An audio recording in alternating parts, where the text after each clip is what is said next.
really just taking the time to take the extra time out of your day to plan. Yeah.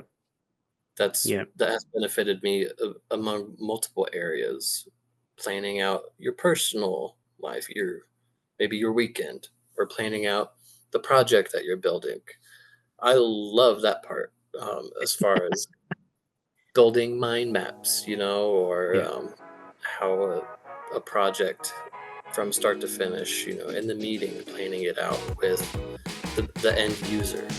Hello and welcome to the Pybites Podcast, where we talk about Python, career, and mindset. We're your hosts. I'm Julian Sequeira. And I am Bob Beldebos. If you're looking to improve your Python, your career, and learn the mindset for success, this is the podcast for you. Let's get started. Hey everyone, welcome back to the Pybites Podcast. This is Julian. I'm here with this very special guest today, Tanner Martin. Tanner, welcome to the podcast. Thank you. I'm happy to be here. Good. You look happy to be here. Everyone, so Tanner, just a quick background on why he's here on the podcast, other than he's an awesome bloke. Tanner is one of the people that's currently going through our PDM program. And for those of you thinking, geez, not another plug for the program, tough luck, because that's what we do. But also, more importantly, Tanner has some really cool tips on productivity, on mindset, and just this whole perspective shift that he went through when he joined PDM that I really wanted to highlight, because I think regardless of coaching, of Pybites, of Python, of all that stuff, these insights will really help from a day-to-day basis, especially with everything going on in the world. So before we start, Tanner, do you want to just give a quick introduction of who you are, what you want to share with everyone listening and watching, and go for it? Sure. Thanks. I am currently a software developer, and I do various automations for the company that I work at, building back end, front end, kind of full stack development, all by myself with very little oversight. The dream. That's Yes. awesome, man. And as I found out the other day, you also teach, mentor people at work, that sort of thing. Yes, I try to teach people as much as humanly possible. I don't get that opportunity, but as soon as I find somebody who wants to latch on or learn more, I do whatever I can to help them along, or at least give them some resources, somebody they can reach out to. Cool, man. As we always say, when you teach, it helps you solidify your learning. So that's double whammy. I like it. So all right. So look, we'll jump straight into what we're going to talk about today. But actually, just quick, and I'll put you on the spot for this. Do you have any wins you want to share?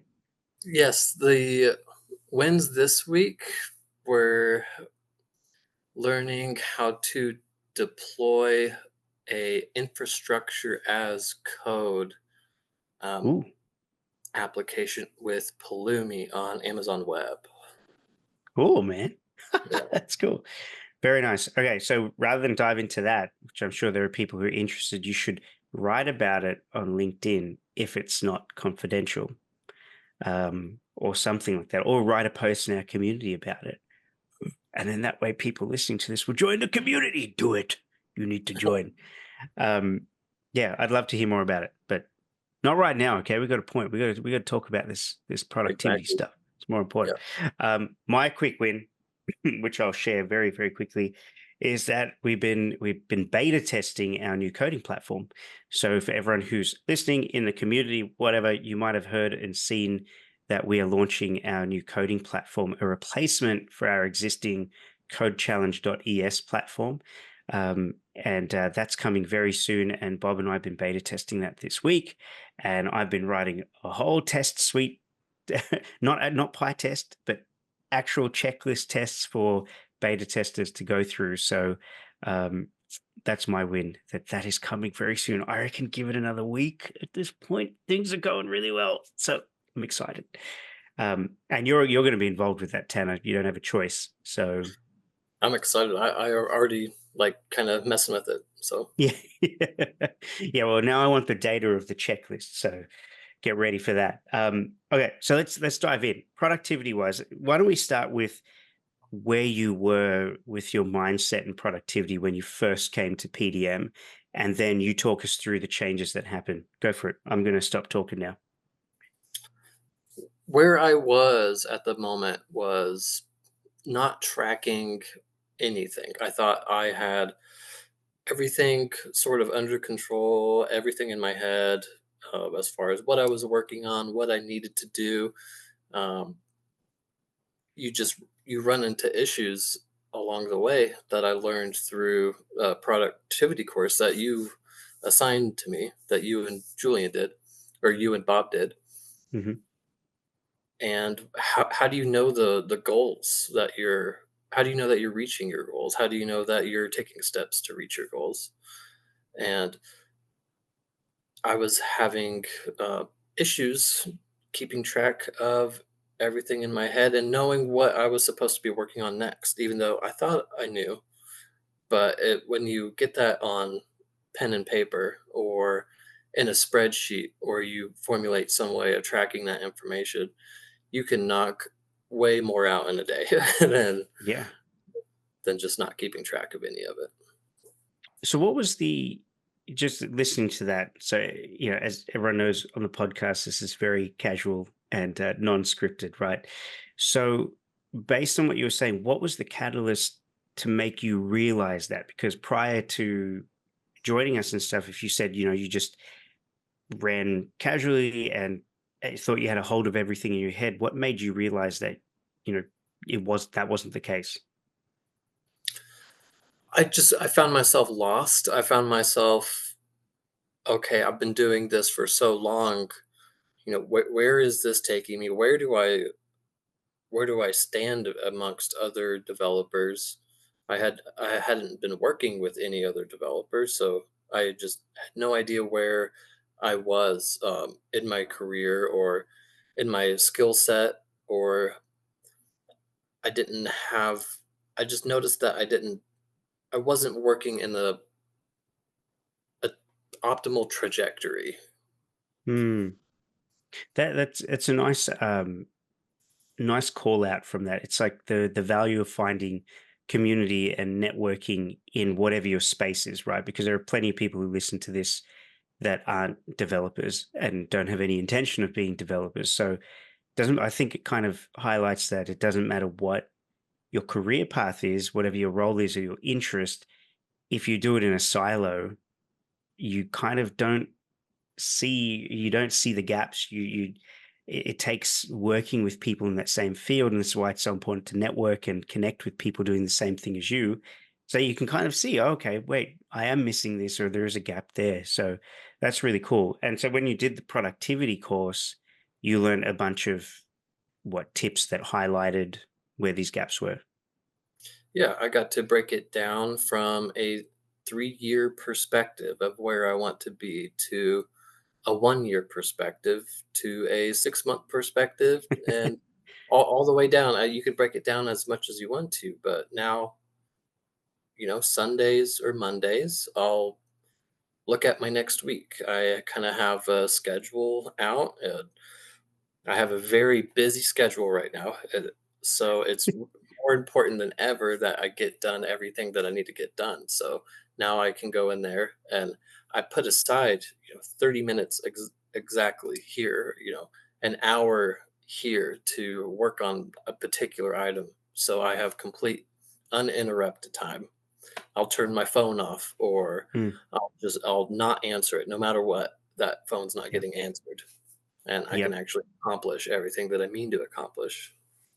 So that's cool. That's one of the tips that I think we give in the course, but I don't remember. You have to correct me. But to block out that time for whatever the task is, right? So does that mean, like, if we're talking tangible things that people can take away from this, is are you actually putting stuff in the calendar? Yes, it depends. It may that day just already know what I'm working on this week. For the next 2 weeks, I'm working on an application. So those time blocks are just going to say work. Okay. Because I already know what I'm working on. But if it's multiple things, uh, then basically what I'll do is I'll put those individual items in there. And sometimes I even have to schedule it down to, this is going to be 10 minutes out of my day. Mm. That was the scariest part of the whole thing, was realizing how little time you have available to you in a single day. And that was extremely scary. But then once you actually plan out your week and you follow those, that becomes way less scary, because now, yes, maybe I spend an extra 15 minutes scheduling out my week, but I get way more time, with family, or I get to go do this on the weekend. I've, I've gained so much more time back in my life to focus on other things. Mm. So, if for people who want to get started with this kind of process, you're saying that you operate purely through the calendar. At the start of the week, you sit there and plan out the whole week. You put things into the different slots and block it out, that kind of thing.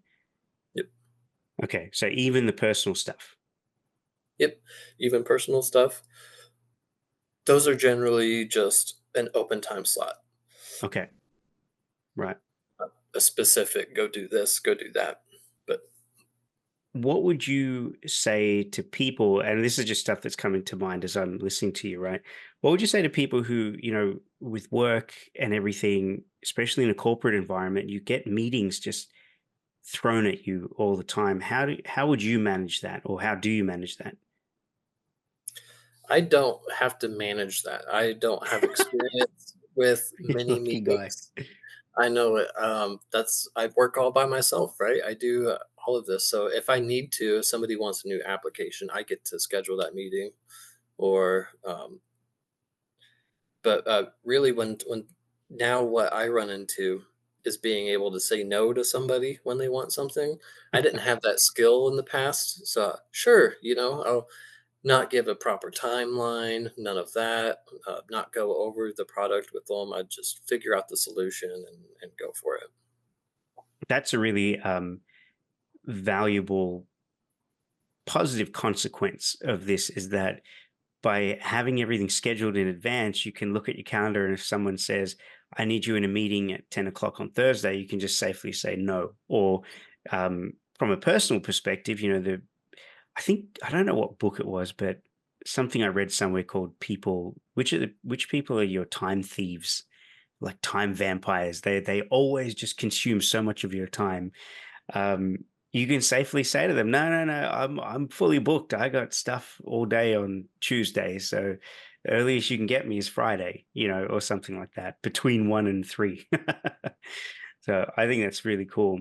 Um, and it's nice, because I think what a lot of people think when it comes to this productivity stuff is, I'm going to have to sacrifice something else to make time for something. And while there is always a sacrifice, especially that comes more down to your goals, right? What is your goal? If your goal is to binge watch the new season of, what am I watching at the moment? Tulsa King just came out, and I'm just started watching that yesterday. But if I want to binge watch that whole season, well, then that's my goal. I'm going to carve out time for it. But at the same point, I'm going to lose out on my development time, Pybites time, growth time, writing time. So there's priorities in there. So how do you manage that priority management? How do you do that? It can be pretty difficult at times to manage what you should be working on. I guess it depends on everybody's individual reward system. That's something that Mm. it, it, it comes from many different perspectives, I think, and how I can do mine. But I get my dopamine from completing a thing, and I get it from accomplishing a task. And sure, I can get very short term dopamines. I can doom scroll Twitter, better than anyone else. But uh, I don't feel good after, and I notice that. And Mm. since That's sorry, you go. Oh, I was just saying, since I do get, happiness from completing tasks, it just helps now that I have those tasks organized, and I get more done. I get more of everything done, which is great. I really appreciate you saying it that way, because you just sparked, and that's why I almost interrupted you and spoke over the top of you. I apologize. Um, how you feel is so important. That's such a really great insight, because if you get to the end of a task and you feel fantastic that you spent the time doing it, you're going to do it again, right? But if you sat there and you got caught into a, rabbit hole of browsing Reddit or, whatever, right? And you get to the end of that time and you suddenly go, oh, it's been half an hour. I better get up and pick the kids up from school, whatever it is that's next on your schedule.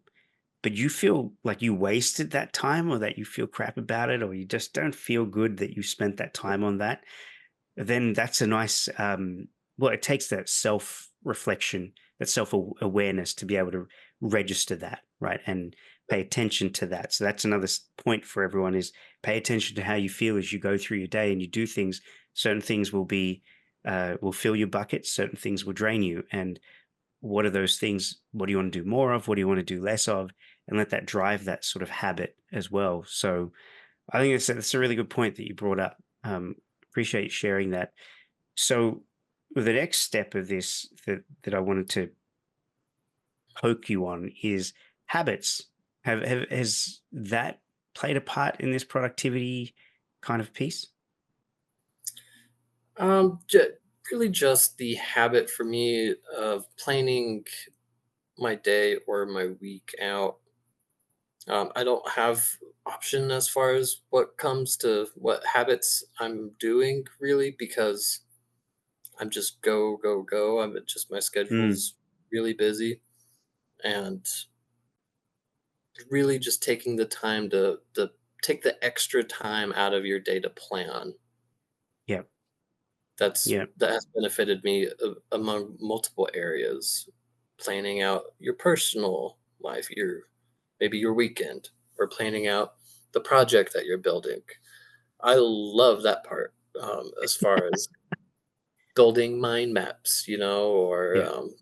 how a project from start to finish, in the meeting, planning it out with the end user. What do you currently do? And, plan out their actual process, or just planning out your day. That's what I find to be most useful. See, and you know what? It's a simple concept, but it's actually kind of challenging to do, because planning takes effort, it takes time. There's no immediate dopamine hit from doing it, right? I mean, you feel good about doing it, of course, but you didn't actually achieve the goal, right? You just planned how you're going to get to the goal. So it's not something that people just gravitate towards doing. They'd rather just tick something off a list, or, dive into the work. But the 15 minutes you spend on a Sunday night planning out the week, or Sunday afternoon, something, um, sets you up for that success during the week. Does that motivation to do the planning just come naturally to you, or is that something you kind of had to, drill into yourself? In just 12 weeks, Pybites elevates you from Python coder to confident developer. Build real-world applications, enhance your portfolio, earn a professional certification showcasing tangible skills, and unlock career opportunities you might not even imagine right now. Apply now at pybit.ds/PDM. Now it comes naturally after after starting the planning it, because now I don't have anxiety about the things, because before Mm, it was just a bird's nest up in my brain, like, oh, I know I have to do all of this stuff, what's next, what I'm just gonna kind of go what feels right, and that you're just filled with anxiety all of the time, um, yeah, in that state. But when you take your time to plan everything out, you can kind of just sit back. Oh, okay, I know what I have to do next. I know I'm gonna accomplish this by this date, and give yourself some leeway to come up with the errors. And now this project I started today, I know I'm gonna finish it on time. I yeah. know that, so a lot less anxiety. So if that's the case, how do you track the actual actions that you need to take? So if you've planned your week out, right, but then things come up, and let's say, well, something mundane around the house, like, I don't know, there's a water pipe leaking and suddenly you have to do things like call insurance and all those kinds of things, right? How do you manage the sudden influx of tasks that come in? Because this is going to happen to lots of people, right? You plan out your week, but then things happen and you kind of have to be flexible, but Mhm. also you have to have a to-do list kind of thing of all the tasks that do need to be done, because you'll have ideas as you inevitably progress. You'll be like, oh, I want to do this, I want to do this, I got to do this, people need me for this. How do you manage all of that? You can make a list of stuff as you go throughout the week of these did not get done.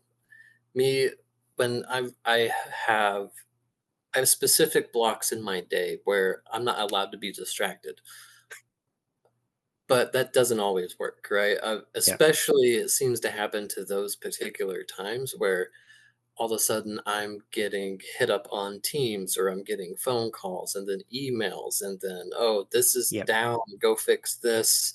Or, hey, can you do this? All of it kind of happens at once during the time that I'm supposed to be focusing the most. And so all you can do is list those things, try and keep them out of your peripherals during those times. Keep those times sacred to you as much as possible. Do not disturb on your phone. Schedule it as a meeting for yourself so people see that you're in a meeting Mm. before they even reach out to you in the first place. But just keep track of say, hey, I did not get to spend this time focused, and then you have to move it, take something else out from another day in the future, and swap it out.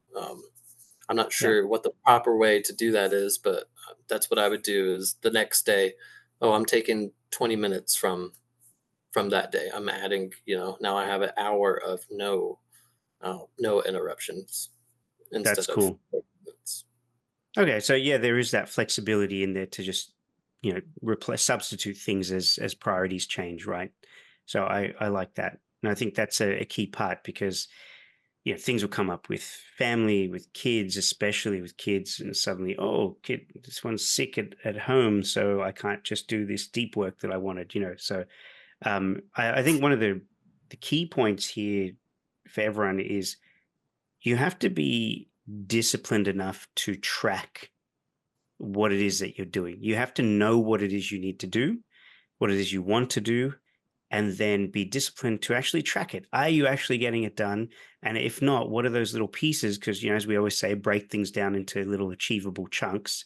They're your tasks. And the things that you don't do, move them out, move them onto another day, but schedule them into a calendar, schedule them into your routine to get them done. So there's a lot of little tips here that, you know, combine into actual progress and outcomes that are goals. So on that note, have you noticed anything change? All this stuff that you've just talked about for the past 15 minutes, what's the outcome of that? What does that look like for you now? What's the sudden zen that you've hit?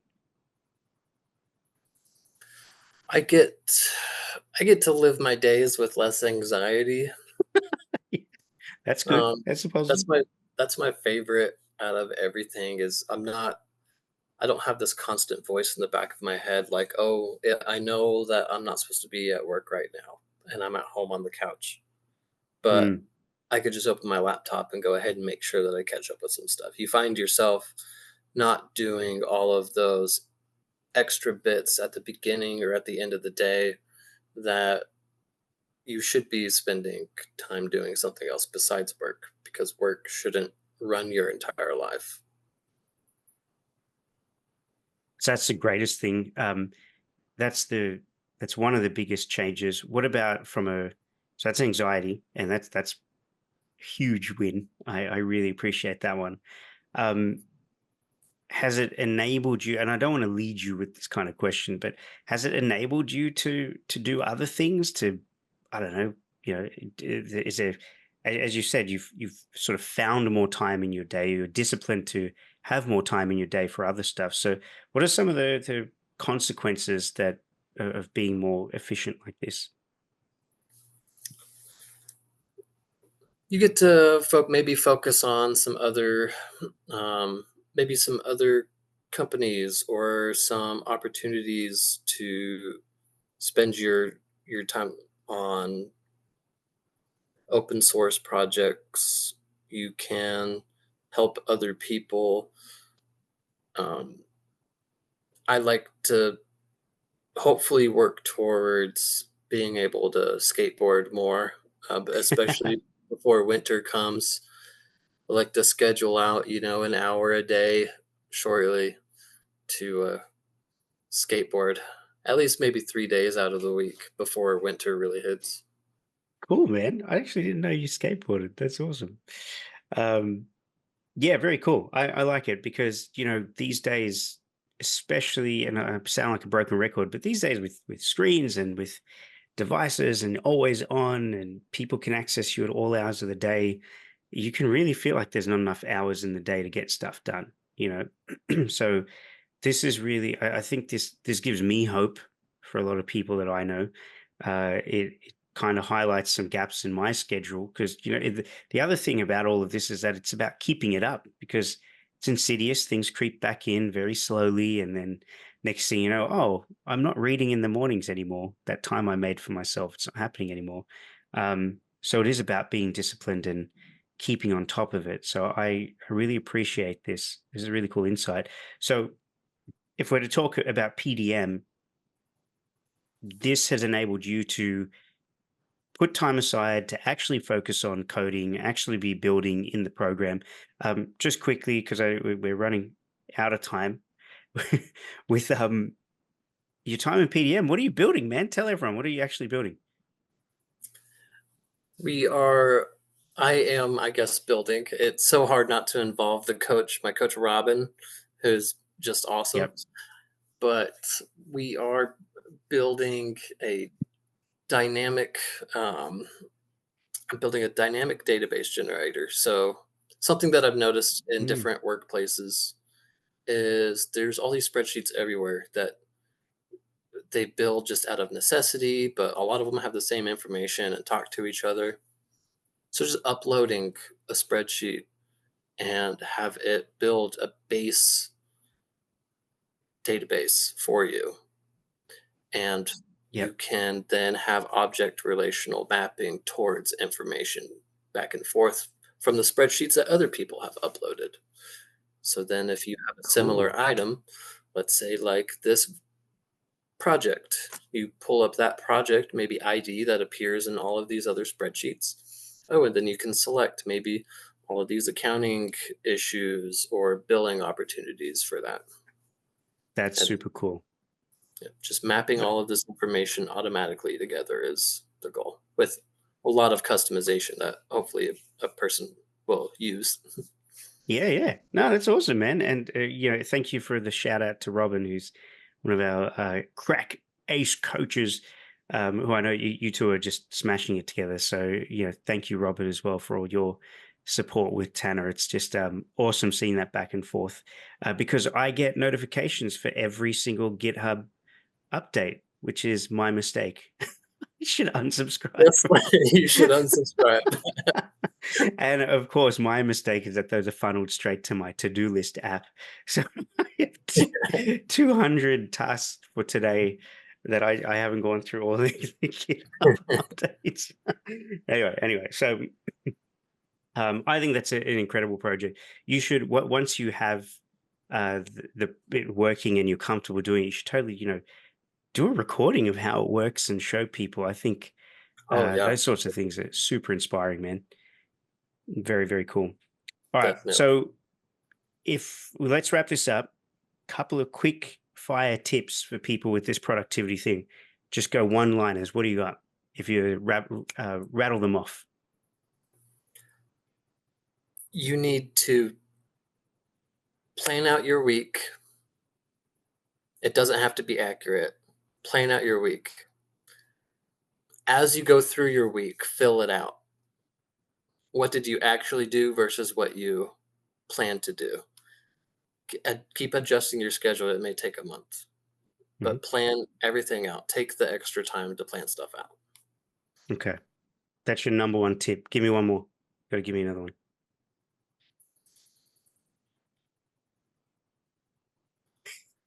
Be be kind to yourself Ooh, I like that. In what context? in every context. You should always be nicer to yourself. That's harder for some than others. I'm not good at that. So learning how to be nice to yourself will help you. I said that to someone else this week. I said, you got to love yourself before you love someone else. Mhm. And not in an egotistical way, right? God, he loves himself, not that kind of thing. But no, actually, I like that. That was unexpected. I appreciate that one. I think if I'm going to link that to some productivity, I'm going to say be kind to yourself when you um, slip, when you slip up on your productivity journey, right? So with this scheduling stuff, things are going to get in the way. You're going to drop the ball. You might get in a zone, and next thing you know, it's been 2 hours instead of 1 hour that you've been working on something. Or you might get stuck in an Instagram hole, watching reel after reel, and then you're like, "Oh crap, I missed out on my window for this." And just be kind to yourself, and then just pick back up and try again. I think that's a nice way of doing it, because if you just yell at yourself and berate yourself, then you're never going to do it again. So you're never going to get back in the zone. So, all right. Well, look, Tanner, that was awesome. I really appreciate you sharing those insights, man, and how it's helped you carve out more time in your day to be present with the family, to switch off from work, to work on your PDM project, which sounds incredible, to have time and balance to be able to fit in some sports during the day, skateboarding. I think it's just incredible, man. It's just the sort of power of being able to have some discipline in your own planning of your life, as opposed Yep. to just letting everything else dictate how you operate. So that's awesome. Um, Anything else you want to add to that before I jump to how people can find you in the book and all that stuff? Nope. That's perfect. Thankfully I found you guys.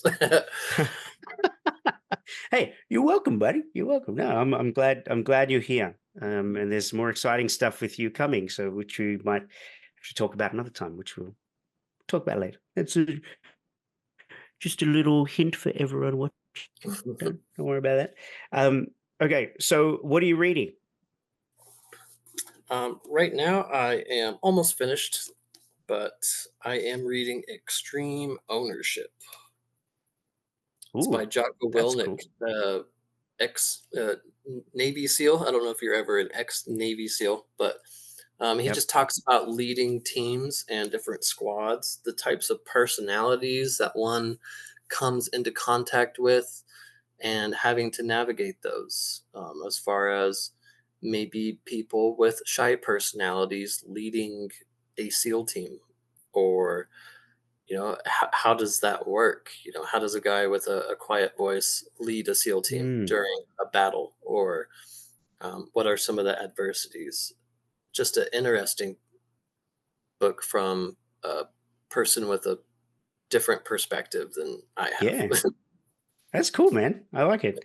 I have his book, Discipline Equals Freedom, which is all about discipline, but I haven't actually finished it. I didn't have the discipline to finish it. So Yeah. I'm going to have to pick that back up and give it a crack. So when do you read during the day? Where do you carve out the time in your calendar to read? It doesn't happen often. I'm not a huge reader, but Okay. if I do get 15 minutes here or there, maybe in the car or at work, if I'm eating lunch at the desk, I'll Mhm. actually maybe lock my computer and then maybe Yep. read a book and eat some snacks and stuff. Okay. When you say in the car, you don't mean while you're driving, right? No, no. Okay, just checking. Audio In the books. That's future, cool. maybe. Yeah. Yeah, in the future, baby. I don't Mhm. think I'd ever be comfortable with reading while the car drove me around. No, that's cool, man. I'm happy to hear it. That's really cool. Um, we'll have a link to the book in the description, of course, for people to check it out. For me, I'm reading, which I'm very kind of nerdy excited to share. So I got a game on PC a couple of weeks ago, 2 weeks ago, called from the Warhammer 40,000 universe, Space Marine 2, and it got me thinking about Warhammer. And my neighbor, who's a huge Warhammer fan, came over because he was the one who got me to get the game, and brought me over a what's it called? The core book to the game, which is super thick. And Oh, apparently, wow. aside from the rules in the back, the first three quarters is just background and history and lore on the universe. And I'm like, okay, guess I started reading that. Heck yeah. Yeah. So, but I didn't know there were so many books on this on Warhammer. Like there's as big as Star Wars, probably bigger than Star Wars and everything, right? So, Yeah. I think I'll be catching up on this stuff for quite a while. But yeah, Yep. I'm You excited. have your work cut out for you. That's awesome. Yeah. Yeah, thanks, man. All right. So for people who want to learn more about you, chat with you, connect with you, you're on LinkedIn, so we'll have a link for that. And you're in the community, so people can Yes. come join the Pybites community. You tell it. I'm not going to tell it. Yeah. Anybody, go to the Pybites community. If you're already in the community, reach out. I'm happy to talk about anything, work related, work troubles. I'm good at dealing with that kind of stuff, and that's hard to bring up sometimes. Yep. And LinkedIn for sure. Nice. And productivity wise and everything, by all means, hit him up. He'll carve out time in the day to have a chat. So there you go. Anything else you want to share before we jump, man? That's all I've got. All right, awesome. Well, Tanner, it was a pleasure chatting. Nice casual chat about productivity. I hope everyone listening got something out of this, even just one little tip that inspires you to take control of your day and plan your week out. Tanner, any final words for everyone? Just want to say bye. Goodbye. Good luck. I love it. No, yeah, he waved for all of you listening to this. So everyone, you take care. Thank you so much for being here and listening and watching the Pybites podcast again. Please make sure to share this out with people, like it and whatever app you're doing, all that subscription stuff, because as you do it, it gets us that exposure that will help us get this message out to other people. And please come and say hello in our community. We would love to chat with you. And the community, actually, I'll share the quick milestone here. We just hit 1,000 people now in our new community. We used to have 4,000 in Slack, but most of them just disappeared because Slack is a pretty terrible community management platform. So, but now in Circle, people are much more engaged and we have 1,000 people. So very excited. Yeah. I love it. Yeah, I love it. All right. Thanks for watching and listening, everyone. We will be back next week. Cheers. We hope you enjoyed this episode. To hear more from us, go to Pybites/friends. That is pybit.es/friends and receive a free gift just for being a friend of the show. And to join our thriving community of Python programmers, go to Pybites/community. That's pybit.es/community. We hope to see you there and catch you in the next episode.